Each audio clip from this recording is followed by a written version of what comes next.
امام ابو حنیفہ رحمہ اللہ اور ایک شرابی نوجوان کی ہدایت کی کہانی۔ امام ابو حنیفہ رحمہ اللہ علم، حلم، عقل اور حکمت کے امام تھے۔ آپ نہ صرف دین کے بڑے عالم تھے بلکہ دلوں کو جیتنے والے مربی بھی تھے۔ آپ رحمہ اللہ کی زندگی کا ہر پہلو درس دیتی ہے۔ آج کی یہ کہانی ایک ایسے نوجوان کے بارے میں ہے جو نشے میں ڈوبا ہوا تھا، لیکن امام ابو حنیفہ رحمہ اللہ کے حسن اخلاق اور حکمت برے انداز نے اس کی زندگی بدل دی۔ کہانی کی ابتدا۔ یہ ایک پرانا وقت تھا۔ کوفہ شہر کی گلیاں رات کو سونی ہو جاتی تھی، لیکن ایک گلی میں ہر رات شور مچتا تھا۔ وہاں ایک نوجوان رہتا تھا جو نشہ کرتا، شور مچاتا اور فحش کلامی کرتا۔ اہل محلہ کئی بار تنگ آ کر اس کی شکایت قاضی کو کر چکے تھے، مگر وہ نوجوان کسی کی بات نہیں سنتا تھا۔ ایک دن امام ابو حنیفہ رحمہ اللہ کا وہاں سے گزر ہوا۔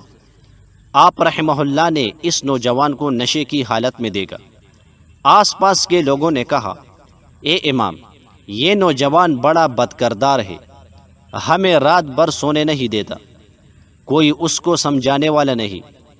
امام ابو حنیفہ رحمہ اللہ نے لوگوں کی بات سنی اور خاموشی سے گھر واپس آ گئے، لیکن دل میں اس نوجوان کی حالت پر افسوس ہوا۔ دوسری ملاقات۔ دوسری رات امام ابو حنیفہ رحمہ اللہ نے سوچا کہ اس نوجوان کو سمجھانا چاہیے۔ آپ اس کے دروازے پر گئے۔ دروازہ کٹکھٹایا تو اندر سے نشے میں آواز آئی، کون ہے؟ آپ رحمہ اللہ نے نرمی سے جواب دیا، تمہارا خیر خواہ۔ نوجوان نے دروازہ کھولا اور امام ابو حنیفہ رحمہ اللہ کو دیکھا تو حیران رہ گیا۔ کہنے لگا، واہ، آپ یہاں کیوں آئے ہیں؟ آپ رحمہ اللہ نے فرمایا، میں تمہاری خیر چاہتا ہوں، تمہاری یہ حالت دیکھ کر دل بہت دکھا، آؤ میں تم سے بات کرنا چاہتا ہوں۔ نوجوان شرمندہ ہو گیا، لیکن نشے کی حالت میں تھا، اس لیے کچھ کہہ بھی نہیں سکتا تھا۔ حکمت بری گفتگو۔ امام ابو حنیفہ رحمہ اللہ نے فرمایا، بیٹا، تم جوان ہو، طاقتور ہو، ذہین ہو، اللہ نے تمہیں صحت دی ہے، جوانی دی ہے، وقت دیا ہے، یہ سب نعمتیں فضول کاموں میں ضائع نہ کرو، یہ جوانی دوبارہ نہیں آئے گی۔ نوجوان نے ہنستے ہوئے کہا، مولوی صاحب، جوانی کا تو یہی مزہ ہے، اگر نہ اڑائے تو کیا کرے؟ امام ابو حنیفہ رحمہ اللہ نے بہت نرمی سے کہا، تم کہتے ہو مزہ ہے، اگر میں تمہیں ایک بات کہوں کیا تم غور سے سنو گے؟ نوجوان نے کہا، ہاں، آپ جیسا نیک آدمی کہے گا تو ضرور سنوں گا۔ آپ رحمہ اللہ نے فرمایا، اگر تمہیں حکومت گرفتار کرے اور کہے کہ تم نے جرم کیا ہے تو تم بچنے کے لیے کیا کرو گے؟ نوجوان نے کہا، میں کہوں گا میں بے گناہ ہوں، مجھے چھوڑ دو۔ آپ رحمہ اللہ نے فرمایا، اچھا، اگر تمہاری زبان بند کر دی جائے، ہاتھ پیر باندھ دیے جائے اور تمہیں مارا جائے تو؟ نوجوان نے کہا، تب تو بہت ظلم ہوگا۔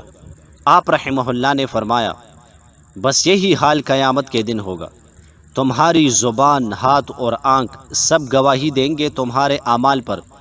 اگر تم نے اپنی زندگی ضائع کی تو وہاں نہ بچاؤ ہوگا نہ معافی۔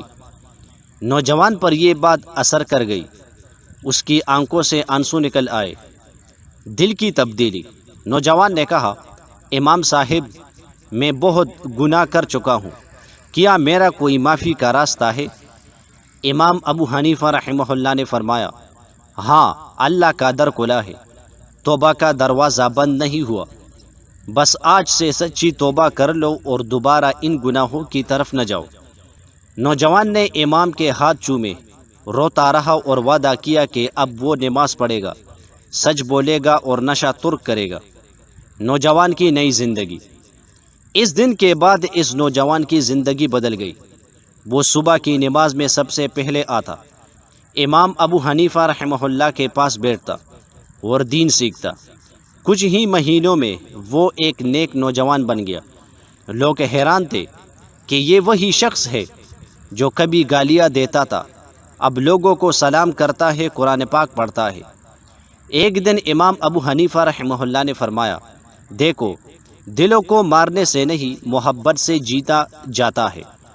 اگر میں اس کو ڈانٹتا، سزا دیتا یا لوگوں کی طرح برا کہتا تو یہ کبھی نہ بدلتا، لیکن نرمی، پیار اور حکمت نے کام کیا ہے۔ سبق: اس کہانی سے ہمیں یہ سیکھنے کو ملتا ہے کہ نرمی دلوں کو بدل سکتی ہے۔ گناہگار کو مایوس نہیں کرنا چاہیے۔ ہر انسان کے اندر خیر ہوتا ہے، صرف اسے جگانے کی ضرورت ہوتی ہے۔ امام ابو حنیفہ رحمہ اللہ جیسے علماء کا کام صرف فتویٰ دینا نہیں بلکہ دلوں کی اصلاح بھی ہے۔